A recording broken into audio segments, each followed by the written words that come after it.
Hello students, स्वागत है आप सभी का हमारे यूट्यूब चैनल पर जिसका नाम है सौरभ क्लासेस फॉर हिस्ट्री। मैं सौरभ आप सभी का अपने इस क्लास में स्वागत करता हूं। आज मैं आधुनिक भारतीय इतिहास से सांप्रदायिकता, जिसे हम अंग्रेज़ी में कम्युनलिज्म भी कहते हैं, इस विषय को लेकर उपस्थित हुआ हूं। तो चलिए बिना समय गंवाए हम अपने इस विषय को प्रारंभ करें। भारत में सांप्रदायिकता के विकास का वर्णन करें। भारत में सांप्रदायिकता का विकास अंग्रेज़ों की मुख्य देन है। दरअसल भारत में अपने औपनिवेशिक साम्राज्य की रक्षा हेतु ब्रिटिशों द्वारा एक कुटिल चाल चली गई और वह थी सांप्रदायिकता। कहने का तात्पर्य है कि भारत में जो सांप्रदायिकता का विकास हुआ उसमें मुख्य रूप से उत्तरदायी हैं अंग्रेज़, क्योंकि अंग्रेज़ों ने अपने साम्राज्य की रक्षा के लिए भारतीयों को बांटकर और उनके बीच आपसी तकरार पैदा करके अपने साम्राज्यवाद को मजबूत किया। तो उनके द्वारा जो प्रतिपादित स्थिति थी वही थी सांप्रदायिकता। चलिए इसको और समझने का प्रयास करेंगे। साम्राज्यवाद के विरुद्ध देश की आज़ादी के लिए संघर्ष करने वालों के सामने मुख्य चुनौती यह थी कि इस संघर्ष के लिए सभी वर्ग तथा समुदाय फौलादी एकता कायम करें। दूसरी ओर इस संघर्ष से अपनी रक्षा हेतु ब्रिटिशों के लिए यह आवश्यक था कि वे इस एकता को स्थापित ना होने दें, ताकि भारतीय जनता विभाजित और कमज़ोर रहे। इसका आशय यह है कि जब अंग्रेज़ों ने भारत में अपना साम्राज्य स्थापित किया, उसके बाद भारत में आज़ादी की लड़ाई लड़ने वालों के समक्ष सबसे ज़्यादा ज़रूरी थी कि वे आपस में मिलजुल कर रखें, चाहे वह किसी भी वर्ग किसी भी समुदाय के हों, वह आपसी एकता को कायम रखें। इसके जबकि दूसरी ओर अंग्रेज़ थे जो अपने साम्राज्य को बनाए रखना चाहते थे और उनके लिए यह आवश्यक था कि वो किसी भी सूरत में इस देश में भारत में अपनी एकता को मजबूती ना प्रदान कर सके और उनको वो विभाजित और कमज़ोर कर सके। इसी उद्देश्य से उन्होंने सांप्रदायिकता की भावना को उभारा। चलिए आगे चलते हैं। भारत में 1857 के सैनिक विद्रोह के पश्चात ब्रिटिशों के मुख्य प्रतिद्वंदी के रूप में सशक्त हिंदू संगठन एवं समुदाय खड़े थे। इसलिए अंग्रेज़ों ने हिंदुओं को कमज़ोर करने के उद्देश्य से मुसलमानों को सहयोग देकर उन्हें हिंदुओं के खिलाफ भड़काया। इस कारण दोनों समुदायों में गंभीर मतभेद एवं झगड़े हुए। इसका आशय यह है कि 1857 का जो सिपाही विद्रोह हुआ भारत में, उसके बाद अंग्रेज़ों ने देखा कि उनके मुख्य प्रतिद्वंदी के रूप में हिंदू हैं, है ना। तो उन्होंने हिंदुओं को कुचलने के लिए और उनको कमज़ोर करने के लिए मुसलमानों को अपनी ओर मिला लिया और हिंदुओं के खिलाफ उनका इस्तेमाल करना शुरू किया, जिसके कारण हिंदू और मुसलमान में आपसी झगड़े होने लगे और दोनों की स्थिति जो बीच की थी वो काफ़ी गंभीर हो गई। ब्रिटिशों के औपनिवेशिक शोषण का प्रभाव भारत के सभी वर्गों पर पड़ा था, लेकिन इस दौरान अपनी स्थिति सुधारने के जो सीमित अवसर पैदा हुए थे, इसका लाभ समाज के सभी वर्गों को समान रूप से नहीं मिला। दरअसल अंग्रेजी शासन में सरकारी नौकरी, रोजगार व सम्मान प्राप्त करने के मुख्य साधन थे और इसके लिए पाश्चात्य शिक्षा अनिवार्य थी। चूँकि मुसलमानों की तुलना में हिंदुओं ने ज़्यादा पाश्चात्य शिक्षा ग्रहण की थी, इस कारण सरकारी नौकरी पाने की दौड़ में हिंदुओं ने मुसलमानों को काफ़ी पीछे छोड़ दिया था और ऐतिहासिक विकास से पैदा हुई इस स्थिति को विकृत करके अंग्रेज़ों ने इस रूप में प्रस्तुत किया कि मुसलमानों को नौकरी इसलिए प्राप्त नहीं हुई है क्योंकि उन पर हिंदुओं का अधिकार है। कहने का तात्पर्य है कि ब्रिटिश शासनकाल के दौरान सरकारी नौकरी जो थी उसको प्राप्त करने के लिए अंग्रेज़ी शिक्षा को एक आवश्यक शर्त रखा गया था, लेकिन मुसलमानों की तुलना में अंग्रेज़ी शिक्षा प्राप्त करने में हिंदुओं ने काफ़ी रुचि दिखाई और वे ज़्यादा से ज़्यादा संख्या में पाश्चात्य शिक्षा ग्रहण कर पाए। इस कारण उन्हें सरकारी सेवा करने का अधिक अवसर प्राप्त हुआ और इस स्थिति को अंग्रेज़ों ने मुसलमानों के सामने इस तरह से प्रस्तुत किया कि सारे सरकारी सेवाओं पर हिंदुओं का अधिकार है और वे आप लोग सिर्फ उनकी नौकरी चाकरी करने के लिए बने हुए हैं। इस तरह से आपसी मतभेदों को उभारने के लिए एक पक्ष को दूसरे पक्ष के विरुद्ध खड़ा करने का प्रयास अंग्रेजों के द्वारा किया गया। इसी तरह औपनिवेशिक शासन में जो सीमित और विकृत पूंजीवादी विकास हुआ था, उसका लाभ भी मुख्यतः हिंदुओं ने उठाया और इससे इस धारणा को बल देने की कोशिश की गई कि हिंदुओं ने सारे वाणिज्य व्यापार पर कब्जा कर लिया है तथा मुसलमानों को पानी भरने और झाड़ू लगाने भर का काम मिला है। इस पैराग्राफ से ये आशय है कि अंग्रेज़ी शासनकाल में जो सीमित विकास हुआ, पूंजीवादी विकास, या ना अर्थात जो व्यक्ति अपनी पूंजी से और पूंजी बना सकता था, तो उस विकास के अवसरों का भी हिंदू लोगों ने काफ़ी ज़्यादा फ़ायदा उठाया।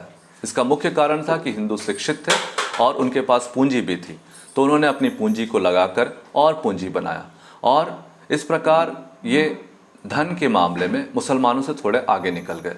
इस कारण अंग्रेज़ों ने इस बात को इस तरह से मुसलमानों के सामने प्रस्तुत करने का प्रयास किया कि सारे जो वाणिज्य व्यापार हैं उन पर हिंदुओं का अधिकार है और यह अधिकार होने के कारण अब मुसलमानों के पास कोई ऐसा अधिकार नहीं है जिससे वो उसका मुकाबला कर सके और वे सिर्फ छोटे काम करने जैसे झाड़ू लगाने, इन सब चीज़ों का काम करने के लिए ही बचे हुए हैं। तो अंग्रेज़ों ने मात्र अपनी साम्राज्यवादी महत्वाकांक्षा के कारण भारत में रह रहे कई सैकड़ों सालों से रह रहे हिंदू और मुसलमानों को अलग अलग विभाजित करने के लिए ये सारी कुटिल चालें चली। चलिए और देखते हैं कि अंग्रेज़ों ने और क्या किया है।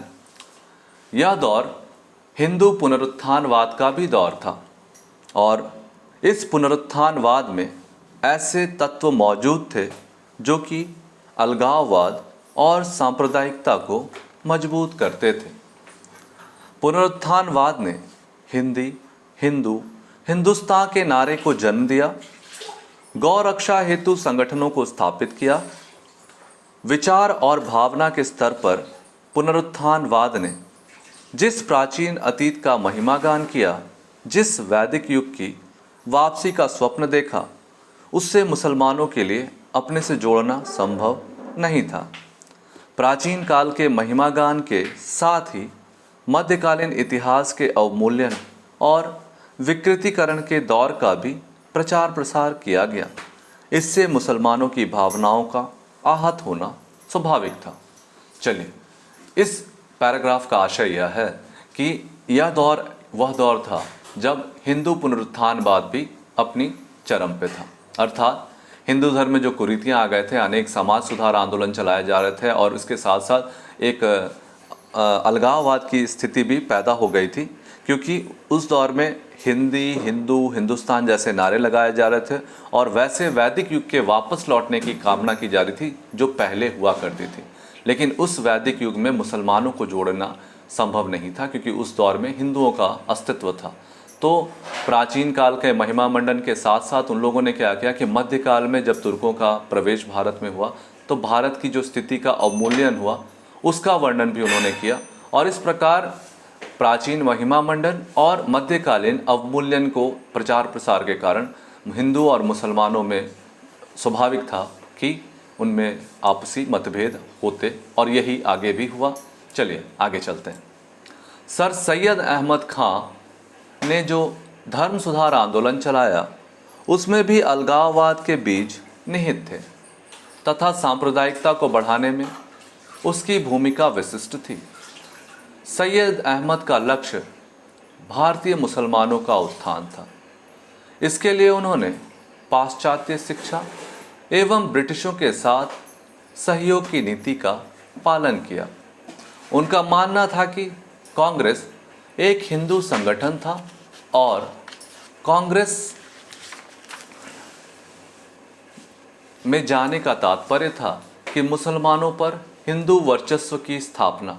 इसलिए उन्होंने जीवन भर कांग्रेस का विरोध किया। एक और महत्वपूर्ण कारण हुआ सर सैयद अहमद खां का। सर सैयद अहमद खां मुस्लिमों के जीवन स्तर को सुधारना चाहते थे और इसके लिए उन्होंने यह प्रयास किया कि मुसलमान जो थे वो अंग्रेज़ों के साथ हो जाएं, वो उनके सहयोगी बने और हिंदुओं से अलग रहें। तो ये अलगाववादी प्रवृत्ति भी हिंदू मुसलमानों के बीच दरार का एक महत्वपूर्ण कारण बनी। भारतीय राष्ट्रवाद पर सबसे बड़ा हमला था बंगाल का विभाजन। इसके कारण सांप्रदायिकता को भी बढ़ावा मिला। 1906 में पूर्वी बंगाल में हुए दंगे इसी का परिणाम थे। बंग भंग के विरोध में स्वदेशी आंदोलन चलाए गए, उससे मुसलमान बड़ी संख्या में अलग रहे। आप सभी को पता है 1905 में बंगाल का विभाजन किया गया था। दरअसल यह विभाजन प्रशासनिक कारणों से नहीं बल्कि सांप्रदायिकता को बढ़ाने के उद्देश्य से किया गया था, और वे इसमें सफल भी रहे थे क्योंकि 1906 में पूर्वी बंगाल में दंगे भी हुए थे। इसके कारण हिंदू मुस्लिमों में आपसी दरार भी होने लगी थी। आगे देखेंगे 1909 के सुधारों में ब्रिटिशों को एक और अवसर प्राप्त हुआ, जिसका प्रयोग मुसलमानों की वफादारी प्राप्त करने और उनमें और हिंदुओं में अलगाव की खाई को चौड़ा किया। मुस्लिमों को अपने प्रतिनिधि स्वयं चुनना, जनसंख्या से अधिक अनुपात में स्थान पाते तथा साधारण चुनाव मंडलों में भी मतदान करने के अधिकार मिले। इस घटनाक्रम से अंग्रेज़ों को मुस्लिम लीग और उसके कट्टर समर्थकों को वफादार बना दिया और अब वे अंग्रेज़ों के साथ हिंदू विरोधी गुट में काम बनने लगे। अर्थात 1909 में जो मेलो मॉन्टे रिफॉर्म्स किया गया था उसके अंतर्गत यह प्रावधान किया गया था कि जो अल्पसंख्यक हैं जैसे कि मुसलमान, उनके लिए अलग से प्रतिनिधि संगठन की व्यवस्था की जाए, उनके लिए प्रतिनिधित्व की अलग व्यवस्था की जाए। इसके द्वारा भी हिंदू मुस्लिमों के बीच में खाई पाटने का प्रयास किया गया और मुसलमानों को अपने प्रति वफादार बनाने के उद्देश्य से ऐसा प्रयास अंग्रेज़ों के द्वारा 1909 के अधिनियम से किया गया, जिसकी वजह से हिंदू और मुसलमानों में बीच में काफ़ी मतभेद उभरे और उनके बीच विभाजन की खाई बढ़ती चली गई। आगे चलते हैं।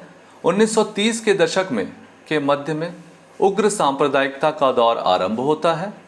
विश्वव्यापी आर्थिक मंदी तथा ब्रिटिश साम्राज्य की शोषणकारी नीति ने 1930 के दशक में शिक्षितों के मध्य बेरोजगारी को तथा जनता की आर्थिक कठिनाइयों को बढ़ाया, किंतु इसे इस तरह से प्रस्तुत किया गया मानो एक समुदाय के कारण दूसरे को आर्थिक संकट का सामना करना पड़ रहा है। अतः आर्थिक असंतोष सांप्रदायिक असंतोष के रूप में फूटकर सामने आया। जैसा कि आप सभी को पता है विश्वव्यापी आर्थिक मंदी 1929 में आई थी और उस मंदी के बाद जो देश की दुर्व्यवस्था हुई, जो देश का बुरा हाल हुआ, उसको इस तरह से अंग्रेज़ों के द्वारा प्रेजेंट किया गया कि यह इसलिए हुई है क्योंकि सारे रोज़गार जो थे वह हिंदुओं ने छीन लिए। इससे मुसलमानों में काफ़ी रोष हुआ और एक संप्रदाय को दूसरे संप्रदाय के विरुद्ध उकसाने का प्रयास अंग्रेज़ों के द्वारा किया गया। मोहम्मद अली जिन्ना ने उग्र सांप्रदायिकता के विकास में महत्वपूर्ण भूमिका निभाई। जिन्ना ने अपनी राजनीति का आरंभ नरम सांप्रदायिक नेता के रूप में की थी, परंतु 1937 के बाद उनकी राजनीति उग्र सांप्रदायिक नेता की बन गई। उन्होंने कांग्रेस तथा राष्ट्रीय एकता के विरुद्ध जहर उगलना प्रारंभ किया।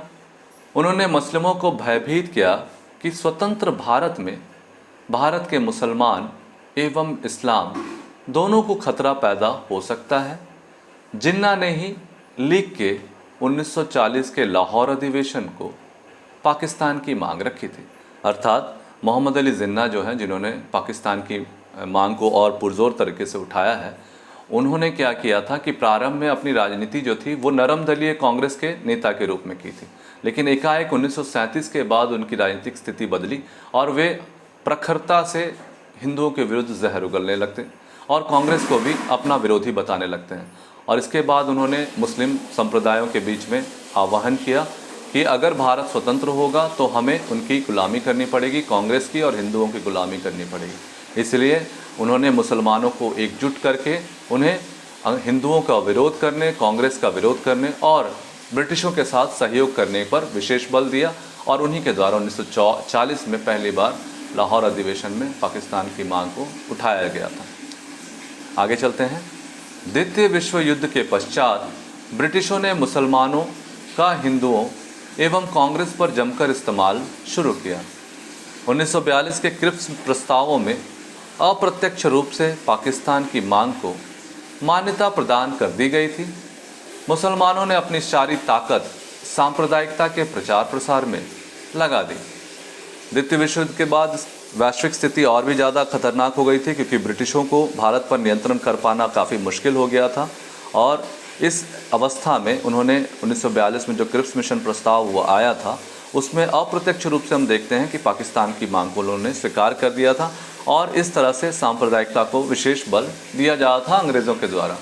1946 में इंग्लैंड की मजदूर दल की सरकार ने भारत की समस्या के समाधान हेतु कैबिनेट मिशन भारत भेजा। मिशन ने अंतरिम सरकार के गठन तथा संविधान की रूपरेखा तैयार की, परंतु पाकिस्तान की मांग को अस्वीकार कर दिया। इस पर लीग ने 16 अगस्त 1946 को प्रत्यक्ष कार्यवाही दिवस मनाया। इस कारण भारतवर्ष में गृह युद्ध जैसी स्थिति बन गई। 1946 के बाद राजनीति में काफ़ी महत्वपूर्ण परिवर्तन आता है, क्योंकि भारत में इसी दौर में कैबिनेट मिशन का प्रवेश होता है। और कैबिनेट मिशन जो था वो भारत में संविधान के निर्माण की रूपरेखा को तैयार करता है, लेकिन पाकिस्तान की मांग को अस्वीकार कर देता है। इस पर क्या होता है, मुस्लिम लीग द्वारा 16 अगस्त 46 को एक प्रत्यक्ष कार्यवाही दिवस मनाई जाती है और भारत में एक तरह से हिंदू और मुसलमानों के बीच गृह युद्ध की स्थिति पैदा हो जाती है। अंततः जब हम इसका निष्कर्ष देखते हैं तो हम पाते हैं कि भारत में सांप्रदायिकता का व्यापक इस्तेमाल ब्रिटिशों द्वारा अपने साम्राज्य को बनाए रखने के लिए किया गया। इस कारण उन्होंने हिंदू मुसलमानों को बांटकर उन्हें आपस में उलझा दिया। इस दौरान अनेक दंगे भी हुए, जिनमें लाखों की संख्या में निर्दोष लोगों की जानें गईं। हिंसा की इस राजनीति और ब्रिटिशों की कुटिल चाल ने देश को आगे चलकर खंडित भी कर दिया। इस तरह से भारत पाकिस्तान का जो विभाजन हुआ वो अंग्रेज़ों की इसी कुटिल चाल अर्थात सांप्रदायिकता के व्यापक इस्तेमाल के कारण हुआ, जिसके कारण भारत को विभाजन का दंश झेलना पड़ा।